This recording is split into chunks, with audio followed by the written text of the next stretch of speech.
ನಮ್ ಸುದ್ದಿ 7 ವೀಕ್ಷಕರಿಗೆಲ್ಲರಿಗೂ ನನ್ನ ನಮಸ್ಕಾರಗಳು. ಅಮಿತ್ ಶಾ ಕಾಂಪ್ಲೆಕ್ಸ್ನಲ್ಲಿ 3 ಕೋಟಿ ರೂಪಾಯಿ ವೆಚ್ಚದಲ್ಲಿ ನಿರ್ಮಾಣ ಮಾಡಲು ಉದ್ದೇಶಿಸಿರುವ ಪಾರ್ಕಿಂಗ್ ಲಾಟ್ ಕಾಮಗಾರಿಗೆ ಸಚಿವ ಜಮೀರ್ ಅಹಮದ್ ಖಾನ್ ರವರು ಆಗಮಿಸಿ ಭೂಮಿ ಪೂಜೆ ನೆರವೇರಿಸಿದರು.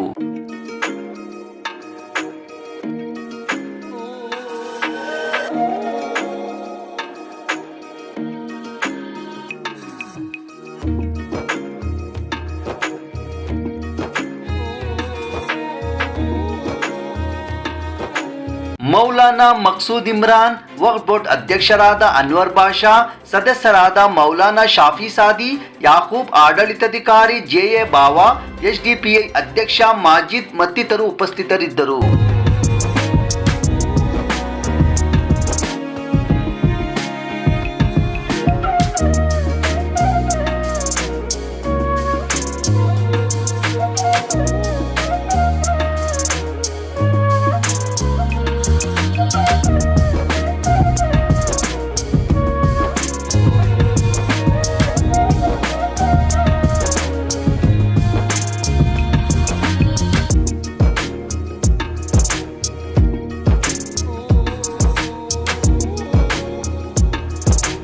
ನಮ್ಮ ಸಿಟಿಯಲ್ಲಿ ಯಾವುದೂ ಇಲ್ಲ ಸರ್.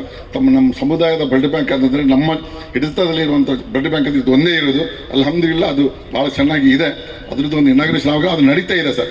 ಭಾಳ ಡಿಮ್ಯಾಂಡ್ ಇದೆ ಸರ್. ಬ್ಲಡ್ಡೇ ಸಾಕಾಗೋದಿಲ್ಲ. ದಿವಸ ಕ್ಯಾಂಪ್ ನಂಬರ್ ಭಾಳ ಡಾಕ್ಟ್ರುಗಳೆಲ್ಲ ಸೇರಿ ಭಾಳ ಕಷ್ಟಪಡ್ತಾ ಇದ್ದಾರೆ.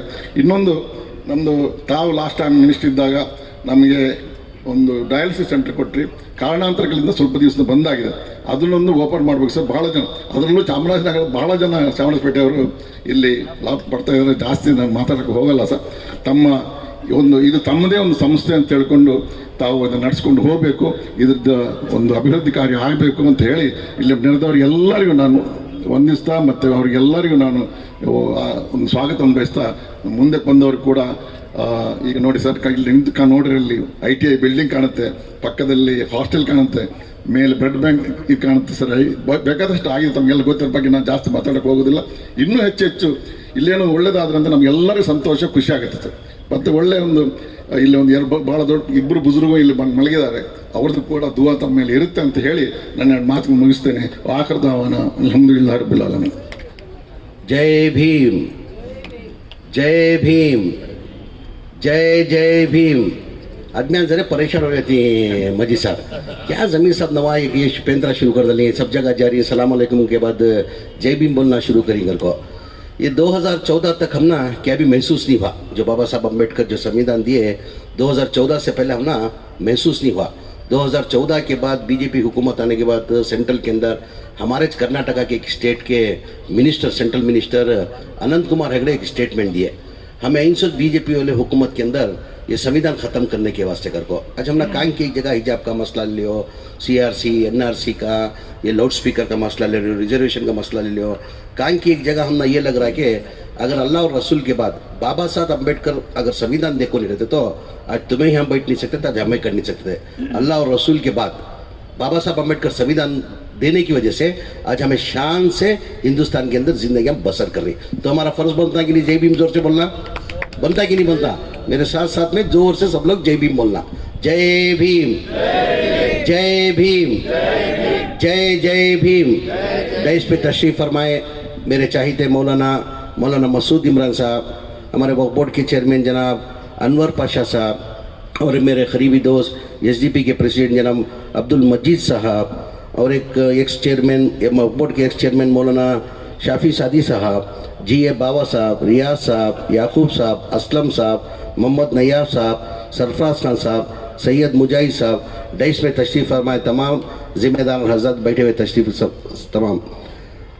आज संगे बुनियाद का काम हुआ है, जो हमारे बहुत दिन से एक अरमान थी हमारे बाबा साहब का. लगातार मेरे को 1 साल से ये पार्किंग स्पेस के अंदर संगे बुनियाद करना चाहिए करके लगातार बाबा साहब 1 साल से लगातार मेरे को टाइम मांगते आ रहे थे. वो आज वक्त आ गया जो संगे बुनियाद का काम आज पार्किंग का चला है. पार्किंग वजह से इस वजह से अमित शाह कॉम्प्लेक्स के अंदर पार्किंग का जो है बहुत डिमांड है इधर, कि पूरा ये कमर्शियल एरिया है मौलाना. ये कमर्शियल एरिया होने की वजह से बहुत डिमांड था. ये सोच के जो बाबा साहब ने फैसला करके जो पार्किंग का जो किया है वो बहुत अच्छा काम है. इसके अंदर रेवेन्यू भी अच्छा जनरेट होती. अभी हाल ही के अंदर हमने 1,20,000 कुछ महीने को जो पार्किंग का छोटी सी पार्किंग के अंदर 1,20,000 आ रहा। अभी ये पार्किंग बनाने के बाद मेरे ख्याल से लगता है इसका 4 गुना या 5 गुना बढ़ जाता पार्किंग का। जो अभी 1,20,000 है, हो सकता है कि 4 लाख 5 लाख, यानी सालाना जो है अभी 12 लाख या 13 लाख रुपए सालाना आ रहा। अभी ये पार्किंग होने से क्या होता है, रेवेन्यू भी अमित शाह कॉम्प्लेक्स को ज़्यादा होके ये होता है, कम से कम 3 से 4 लाख रुपए आती है। उसके साथ में बाबा साहब को एक आजीजाना गुजारिश और रिक्वेस्ट है, ये सेंटर पॉइंट के अंदर है ये अमित शाह कॉम्प्लेक्स जो है, अब इतनी बड़ी पार्किंग लॉट बना रहे, उसके साथ में आप ऑडिटोरियम बनाना करें। ऑडिटोरियम बनाने से अच्छा है एक शादी माल बना देंगे, ऑडिटोरियम सब जगह है अभी, एक शादी माल बना देंगे, उसका रेवेन्यू भी जनरेट होता है। मेरा एक सजेशन है, ಇಲ್ಲ ಶಾದಿ ಮಾಲ್ ಮಾಡಿಬಿಡಿ ನೀವು। ಶಾದಿ ಮಾಲ್ ಮಾಡ್ರೆ ಅದು ಆಡಿಟೋರಿಯಮ್ ನಡೀತಾ ಆಗ್ತದೆ, ಶಾದಿ ಮಾಲ್ ಆಗ್ತದೆ। ಆಡಿಟೋರಿಯಮ್ ಏನಾಗ್ತದೆ, ಚೇರ್ ಆಗಬೇಕಾಗ್ತದೆ ಕಂಪಲ್ಸರಿ। ಆ ಚೇರ್ ಆಡಿಟೋರಿಯಮ್ ಮಾಡಬೇಕಾದ್ರೆ ಚೇರ್ ಬೇಕಾಗ್ತದೆ। ನೀವು ಶಾದಿ ಮಾಲ್ ಅಂತ ಮಾಡಿಬಿಟ್ರೆ ಬೇಕಾದ್ರೆ ಬೇರೆ ಕಾರ್ಯಕ್ರಮವನ್ನು ಚೇರ್ ಹಾಕೊಂಡು ಮಾಡ್ಕೊಳ್ಬೋದು। ಈ ಭಾಗದಲ್ಲಿ ಶಾದಿ ಮಾಲ್ ಆಗುತ್ತೆ ಇದೆ, ರೆವೆನ್ಯೂ ಜನರೇಟ್ ಆಗ್ತದೆ ಅಂತ ನಾನು ಭಾವಿಸ್ತಾ ಇದ್ದೀನಿ। ಅದು ನೋಡಿ ಅದು ತೀರ್ಮಾನ ಮಾಡಿ ನೀವು। उसके साथ साथ में अमित शाह कॉम्प्लेक्स का जो है बाबा साहब मेरे ख्याल से दूसरा टर्म है। बाबा साहब पहले 3 साल रह चुके हैं, उसके बाद मैं एक्सटेंशन कराया, ये तीसरा टर्म बाबा साहब का दूसरा टर्म एडमिनिस्ट्रेटर होके ये काम करे। इसके पहले प्रेसिडेंट होके काम कर रहे थे, अभी वक्फ बोर्ड से एडमिनिस्ट्रेटर अपॉइंट होके अभी बाबा साहब खिदमत कर रहे इधर। एडमिनिस्ट्रेटर अपॉइंट करने की वजह क्या, इनका खिदमत देख के बाबा साहब जो पहले जो प्रेसिडेंट होके उनके साथ एक टीम लेके जो काम किए, अमित शाह कॉम्प्लेक्स के अंदर पहला जो रेंट आता था, सालाना रेंट आता था 80 पर 8 लाख रुपए आता था। जब बाबा साहब आने के बाद उसका रेंट 3 गुना बढ़ गया, यानी 3,60,000 रेंट बन गया। वो देखते हुए ITI कॉलेज आया, डायलिसिस सेंटर भी चल रहा था, कुछ टेक्निकल प्रॉब्लम होने की वजह से अभी डायलिसिस का रुका है। इंशाल्लाह में दिने फ्री था सब यहाँ डायलिसिस सेंटर, गवर्नमेंट से था वो। गवर्नमेंट से कुछ टेक्निकल प्रॉब्लम बीजेपी हुकूमत में टेक्निकल प्रॉब्लम हो को क्या हुआ, बंद हुआ। ऑलरेडी मैं दिनेश गुंडेर से भी बात कर रहा हूँ, वो इंशाल्लाह हम तुम मिल के बात करके वो डायलिसिस सेंटर ओपन करने से क्या होता है, बहुत से गरीब को फ़ायदा होता है। खासकर मेरे हल्के के अंदर चामराजपेट हल्के के बहुत से पेशेंट आते थे बोलना फ्री डायलिसिस सेंटर, मतलब आज एक डायलिसिस कराना बोले तो 1300-1400 मिनिमम होता, तो एक गरीब को एक फ़ायदा होता वो डायलिसिस सेंटर कराना।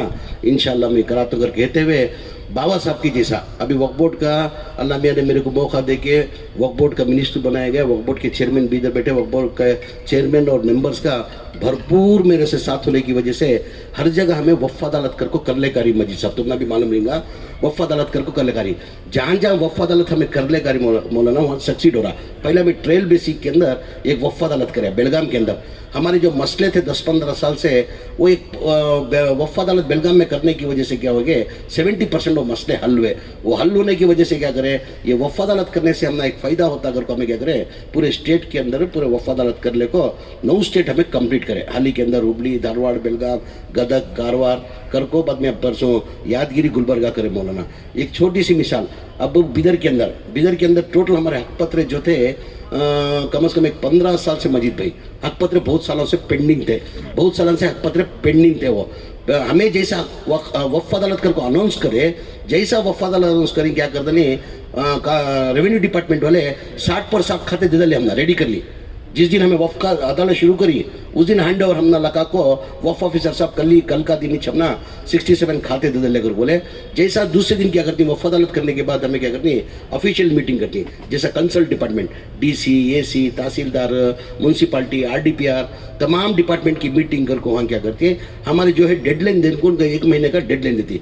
जैसा हमें DCs की मीटिंग रखी उसी दिन मौलाना म्यूनसिपाल्टी वाले 70 पर 6 खाते दे डाले, 70 पर 6 खाते। ऐसा हमें वफ़ अदालत करने के बाद टोटल मेरे ख्याल से 800 चिल्लर खाते बने।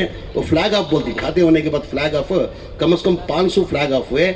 इंक्रोचमेंट खाली एक की मिसाल में बोलूँ सो हमारे बिदर के अंदर 14 इंक्रोचमेंट हुए थे, 14 के अंदर 4 इंक्रोचमेंट खाली कर को दी। हमें खाली वफ़ अदालत कर दल को DCs की मीटिंग करके चुप बैठ रहे में। उसके बाद क्या करिए जो डेडलाइन देती ना 1 महीने का, उनको वीडियो कॉन्फ्रेंस के थ्रू बात करिए। हमें पूरे स्टेट में वक्फ बोर्ड के अंदर बढ़िया को वीडियो कॉन्फ्रेंस के थ्रू अपडेट ले रही क्या क्या हुआ अगर को, वैसा वो करले को जाने से वक्फ बोर्ड का बहुत फ़ायदा हो रहा। उसके साथ साथ में क्या होगा इंकरेजमेंट हमारी हुकूमत, ये हमारी मेरे अल्लाह मियाँ मंजे जवाबदारी देने के बाद हमारे अनवर पाशा चेयरमैन बनने के बाद कम से कम मैं 900 से 980 इंकरेजमेंट जो होती ना जगह में वापस ले ले कोई। मैं बोलने का इसका मकसद क्या है, ये वक्फ बोर्ड की जगह ये अल्लाह हर जगह जाको हर एक ही जगह बात बोलो उसमें, ये आस्ती मेरी नहीं तुम्हारी नहीं, ये वक्फ बोर्ड की आस्ती किसकी है, अल्लाह की आस्ती। आदमी वक्फ कई के वास्ते करता, उनके रिश्तेदार होते हुए भी वफ की करता हमारे हमको फ़ायदा पहुँचने देकर को वफ पड़ता। अब कौन की एक जगह एंक्रोचमेंट कर ले को बैठे समझो वक्फ बोर्ड के अंदर है, तो हमें हमारी प्रॉपर्टी में बैठा तो हमें क्या ऐसा चुप बैठ जाती है, हमें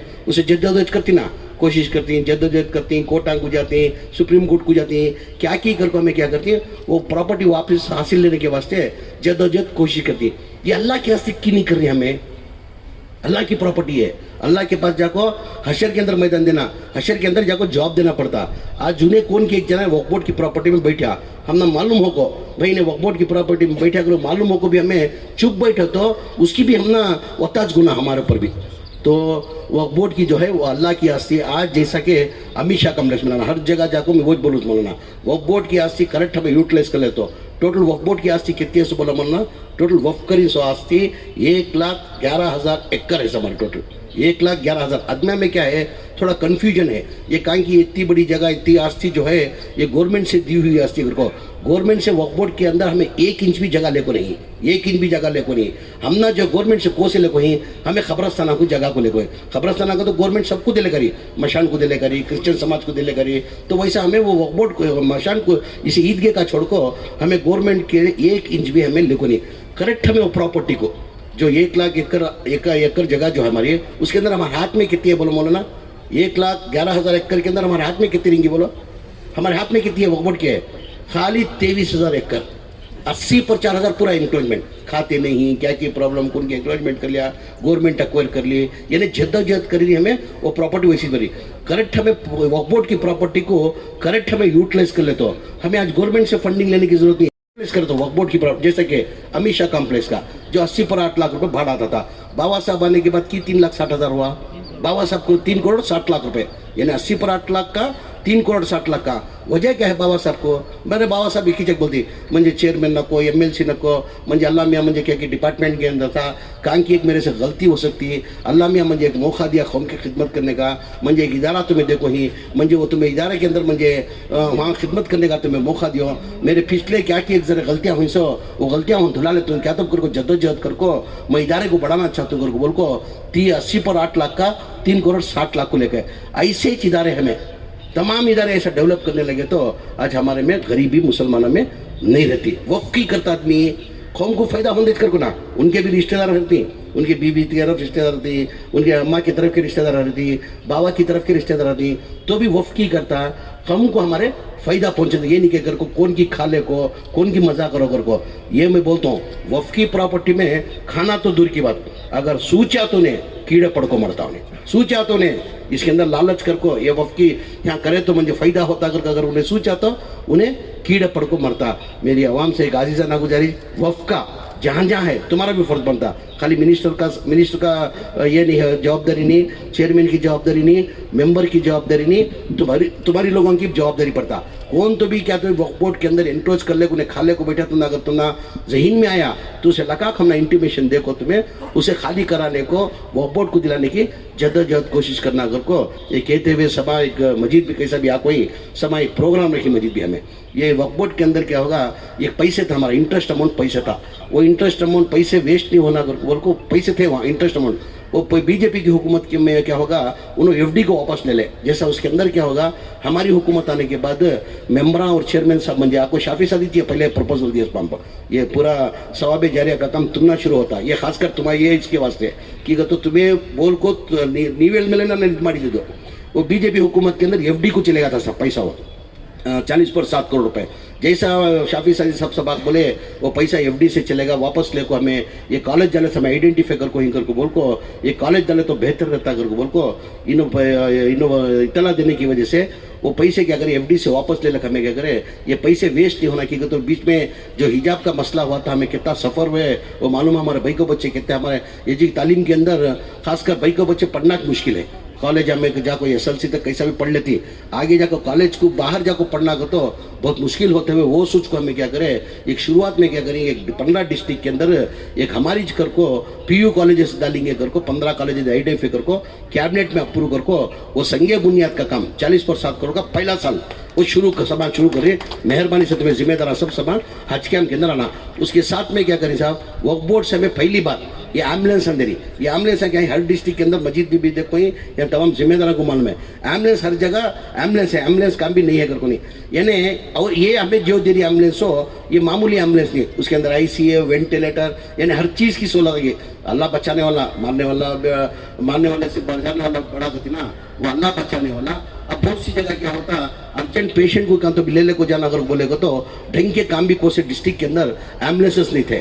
ये बार हमारी मेरे VDP के अमाउंट के अंदर, मेरे अमाउंट के अंदर ये बार क्या करें शुरुआत कर को पूरे 30 डिस्ट्रिक्ट को भी एक डिस्ट्रिक्ट को एक एम्बुलेंस देना कर को, वो एम्बुलेंस 30 पर 9 लाख पड़ती मस्जिद में, 30 पर 9 लाख रुपए वो एम्बुलेंस पड़ती है। ये बार सभा उसकी वो इनाग्रेशन कर को वो सब पूरे डिस्ट्रिक्ट को एक एम्बुलेंस देनी और फ्रीजर भी देनी उसके साथ में, पूरे डिस्ट्रिक्ट पूरे तालुका को फ्रीजर पहली बार ये शुरू करी सो यानी शुरुआत कर को ही इंशाल्लाह तालुक वर्क करते जाएंगे।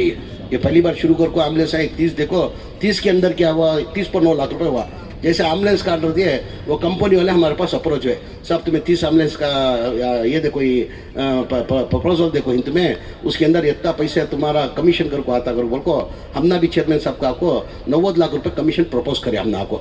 ये 90 लाख रुपए जो रेगुलर जो हमें कमीशन देती हो तुमने कमीशन आता कर को प्रपोज कर नहीं भाई वो बोर्ड के पैसे उसके अंदर हराम हमना पैसे है एक्स्ट्रा एम्बुलेंस लेकर को हमें 2 या 3 एम्बुलेंस वो एक्स्ट्रा ले ली। उसके साथ में हमें क्या करें फ्रीजर कई के वास्ते होता है, बहुत सी जगह से मोता रखने के वास्ते क्या होता गाँव खेड़े गाँव में क्या होता फ्रीजर कर को ले रहता मरना। आपको उनकी बच्चा बाहर रहता, बम्बई में रहता कि बेरिन में दुबई में इधर उधर बाहर रहती है, वो मोता रखना को तो एक दिन के वास्ते मोता रखना को तो उनके पास फ्रीजर का इंतजाम नहीं होता।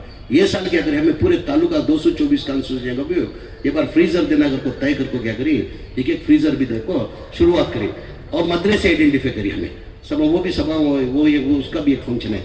खाली मदरसे के अंदर दीनी तालीम हासिल करें, दुनियाई तालीम हासिल नहीं करनी, वैसे बच्चों को हमें चंद मदरसे आइडेंटिफाई करें 5000 बच्चों को आइडेंटिफाई कर को हमें SLC का एग्जाम उनको बिठा को एक्सेल से एग्जाम पास कराने की जवाबदारी हमें डिपार्टमेंट से लेने लगाई। वो सब प्रोग्राम में मेहरबानी कर को वो सब प्रोग्राम को आना तुम्हें दुआ करना सो तुम्हें मौलाना नदुद्दीन आना वो दुआ करना कर कोई गुजारिश करते हुए बाबा साहब को दिल की गहराई से एज ए मिनिस्टर नहीं ಬಾಬಾ ಕೇಳ್ತಾ ಇದ್ದೀರಾ ಆಸ್ ಎ ಮಿನಿಸ್ಟರ್ ಆಗಿ ನೀವು ಧನ್ಯವಾದಗಳು ಸಲ್ಲಿಸ್ತಾ ಇಲ್ಲ, ಆಸ್ ಎ ಮನುಷ್ಯ ಆಗಿ ನಿಮ್ಮ ಕಾರ್ಯಕ್ರಮ ನೀವು ಕೊಡ್ತಾರದು ಒಳ್ಳೆಯ ಇದಕ್ಕೆ ನಾನು ಹೃದಯದಿಂದ ನಿಮಗೆ ಧನ್ಯವಾದ ಸಲ್ಲಿಸ್ತೀನಿ। ನಿಮ್ಮಲ್ಲಿ ನಾನು ಅವಾಗಿಂದ ನೋಡ್ತಾ ಇದ್ದೀನಿ ನಿಮಗೆ ನೀವು ಅವತ್ತಿಂದ ಏನು ಹೇಳ್ತಾ ಇದ್ದೀರಾ ಸರ್ ನಾನು ಪೊಲೀಸ್ ಡಿಪಾರ್ಟ್ಮೆಂಟಲ್ಲಿ 33 ವರ್ಷ ಸೇವೆನ ಮಾಡಿದ್ದೀನಿ, ನನಗೆ ಈಗ ಒಂದು ಅವಕಾಶ ಕೊಟ್ಟಿದೆ, ನಾನು ಬೇರೆ ಏನೂ ಬೇಕಾಗಿಲ್ಲ, ಅಮಿತ್ ಶಾದಲ್ಲಿ ನಾನು ಸೇವೆ ಮಾಡೋಕ್ಕೆ ಅವಕಾಶ ಮಾಡಿಕೊಡಿ ಅಂತ ಭಾಳ ಸತಿ ಕೇಳ್ಕೊಳ್ಳಿ। ಅದಕ್ಕೆ ನೀವು ಅದಿದೆ ಏನಕ್ಕಂದ್ರೆ ನಿಮ್ಗಿಂತ ಮುಂಚೆ ಅದು ಎಲ್ಲರಿಗೂ ಗೊತ್ತಿರೋದು ವಿಚಾರ 88 ಲಕ್ಷ ಬರ್ತಾ ಇದ್ವು, ತಾವು ಬಂದಾದ್ಮೇಲೆ 3,60,000 ಹೋಯ್ತು, ಅದಾದ್ಮೇಲೆ ITI ಕಾಲೇಜ್ ಬಂತು, ಗರ್ಲ್ಸ್ ಹಾಸ್ಟೆಲ್ ಬಂತು, ಬ್ಲಡ್ ಕ್ಯಾಂಪ್ ಬಂತು, ಡಯಾಲಿಸಿಸ್ ಸೆಂಟರ್ ಬಂತು, ಯಾರು ಅದೇ ಹೇಳಿದ ಉದಾಹರಣೆ ಕೊಟ್ಟೆ ನಾನು ನಿಮ್ಗೆ ಉರ್ದು ಅರ್ಥ ಆಯ್ತಾ ಗೊತ್ತಿಲ್ಲ, ನಿಮ್ಮಂಗೆ ಎಲ್ಲ ಇದಾರೆಗಳು ಈ ತರ ನಿಮ್ಮ ಭಾವನ ಮಾಡೋದು ಬೇರೆಯವ್ರು ಮಾಡಿದ್ರೆ ನಮ್ ಎಲ್ಲೋ ಒಬ್ಬರು ಎಲ್ಲ ಹೊಟ್ಟೋಗ್ಬಿಡ್ತದೆ। ನಿಮ್ಗೆ ಇನ್ನ ಭಗವಂತ ಅಲ್ಲ ನಿಮ್ಗೆ ಹೆಚ್ಚಿನ ಶಕ್ತಿ ಕೊಡಿ, ಸೇವೆ ಮಾಡೋ ಶಕ್ತಿ ಕೊಡಲಿ। ನಾನು ದಿನೇಶ್ ಗುಂಡೂರು ಬಂದು ನಿಮ್ಗೆ ಇನ್ನೊಂದು ಆಸೆ ಇದೆ, ಆ ಆಸೆ ನಾನು ಡಯಾಲಿಸಿಸ್ ಸೆಂಟರ್ದು ಅದು ಮಾಡ್ತೀನಿ ಅಂತ ಹೇಳ್ತಾ मेरी बात को खत्म करता हूँ। अस्सलाम वालेकुम, अल्लाह हाफ़िज़। बयान करने का ना मौका है ना कुछ और बात कहने का मौका है, सिर्फ ये कहना चाहूँगा कि मैं हमारे बाबा साहब से पूछा रेंट माशाल्लाह 3 करोड़ 60 लाख रुपए आ रहा है तो इसे कहाँ खर्च कर रहे हैं, तो उन्होंने मुझसे कहा कि मौलाना एजुकेशन पर तकरीबन 1.5 करोड़ रुपए, चूँकि VK उबैदुल्ला जो स्कूल वो बंद हो रही थी तो उसको फिर जिंदा करके वहाँ पूरे गरीब बच्चों को पढ़ाने का निज़ाम बनाया जा रहा है और उसकी सरपरस्ती हमारे मिनिस्टर अलहाज BZ ज़मीर अहमद खान साहब कर रहे हैं। अल्लाह आपके इन कारनामों को कबूल फरमाए। और इसके अलावा शहर में जहाँ कहीं भी बच्चे पढ़ते हैं उन बच्चों के लिए स्कॉलरशिप भी आप देने का इंतज़ाम किए हैं, तो जितना भी मिनिमम अमाउंट मिलना है वो भी स्कॉलरशिप की रकम में दे रहे हैं। तो एक तरफ रेंट भी ले रहे हैं और उसे आमदनी का जरिया बनाकर उसे कौम पर खर्च करने का काम कर रहे हैं, इसलिए हम सलाम करते हैं, मुबारकबाद पेश करते हैं। यह वफ़ का इदारा है, चेयरमैन साहब जो अनवर बादशाह साहब भी हैं और एक्स चेयरमैन हमारे मौलाना शाफी सादी साहब हैं हमारे साथी हैं, और हमारे एक्स चेयरमैन रियाज, पूरे 3 चेयरमैन बैठे हैं, बड़ा लंबा चेयरमैनों का सिलसिला है, सब कबूल फरमाए। और हमारे इज़्ज़त माब बीज़ेड ज़मीर अहमद खान साहब जज्बा भी रखते हैं और काम निकालने का हुनर भी आप जानते हैं। बहुत सारे लोग काम तो करने के लिए आगे बढ़ते हैं, उनको वो मौका नहीं मिलता, लेकिन माशाअल्लाह अल्लाह ने आपको वो समझ अता फरमाया है कि काम को किस तरह से करना चाहिए और उस काम को कामयाबी तक कैसे पहुंचाना चाहिए, वो आप अंजाम दे रहे हैं। मैं इस पर दिल की गहराइयों से तमाम उलमा की जानिब से भी और तंजीमों की जानिब से भी और तमाम अवाम की जानिब से भी आपको बहुत बहुत बहुत मुबारकबाद पेश करता हूँ और दुआ करता हूँ कि अल्लाह आपको सेहत भी दे, तंदुरुस्ती भी दे, ताकत भी दे। जो जज्बे से आप बोलते हैं माशाअल्लाह, और जो हिम्मत से बोलते हैं, जिस अंदाज से बोलते हैं, उसी तरह का जज्बा अल्लाह आपको दे कि वो जज्बे से आप काम करें।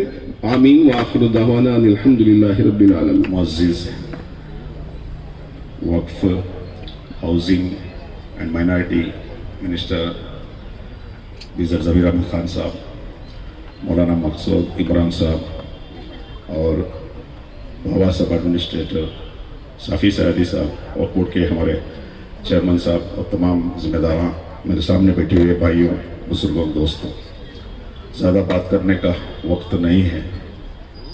बस जब ज़मीर अहमद खान साहब वक्फ का मिनिस्टर बने, माइनॉरिटी का मिनिस्टर बने, बहुत उम्मीद हम लोग रखे।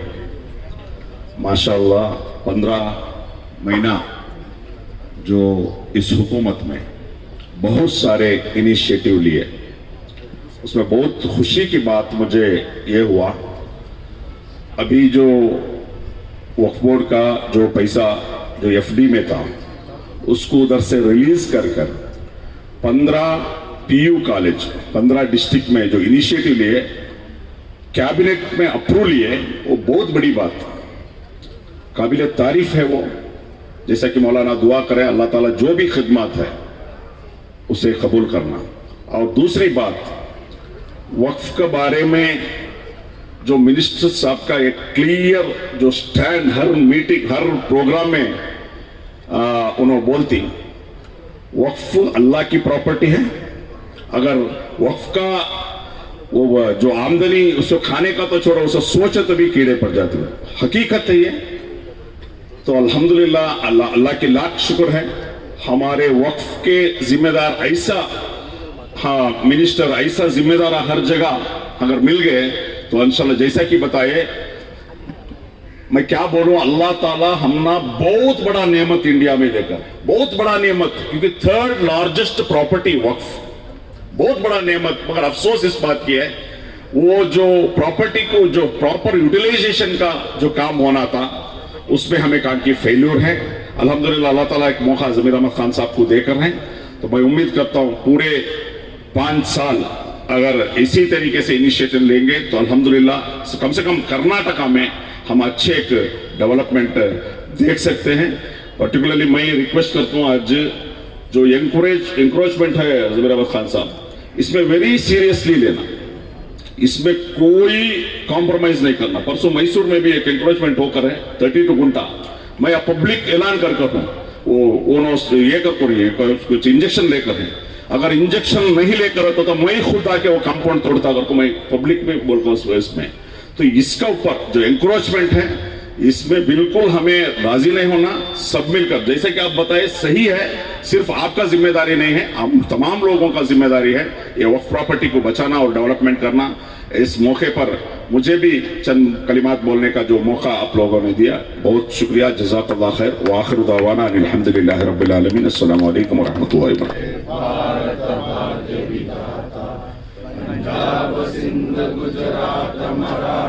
द्राविड उच्चल गंगा विंध्य हिमाचल यमुना गंगा उच्चल जलसि तरंगा, तव शुभ नामे जाहे तव शुभ आशीष माहे, गाहे तव जय गाथा जन गण मंगलदायक, जय हे भारत भाग्य विधाता, जय हे जय हे जय हे जय जय जय जय हे।